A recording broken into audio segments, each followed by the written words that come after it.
When I started my channel, I already knew I was entering one of the most crowded spaces on YouTube travel vlogging. Every day new creators appear with drones, expensive cameras, massive production. But I had none of that. What I had was curiosity and the courage to press record. I was in India traveling on the Vistadome Express, the doors-closed tourist train that leads towards Darjeeling. I filmed the journey with no idea what I was doing, no strategy, no promotion. Then something magical happened. That simple video reached 74,000 views. It was the moment I realized maybe people were not chasing perfection, maybe they just wanted to experience real journeys.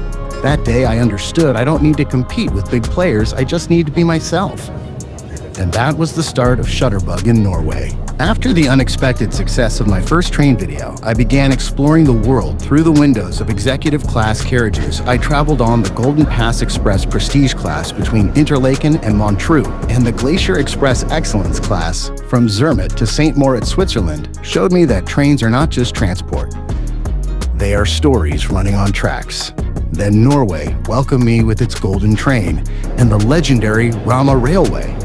The landscapes of Åndalsnes and the Rauma region are so cinematic that Hollywood itself arrived. Mission Impossible Fallout filmed breathtaking scenes here, with Tom Cruise's Black Widow used the wild, dramatic terrain for its action sequences. And I stood on the same rails, capturing the same views. Slowly, I realized my niche.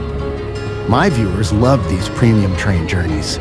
They loved the calm luxury of the scenery and the storytelling. That community became my strength. Achieving the silver play button didn't happen by chance, it happened because I followed what made me different. When other travel vloggers chased crowds, I chased altitude and silence. I took wider reef flights over Norwegian fjords and mountains, capturing views that looked unreal. I flew by helicopter from Nice to Monaco, watching the French Riviera unfold like a painting. And I kept pushing myself to show journeys that felt exclusive, unique, almost dreamlike.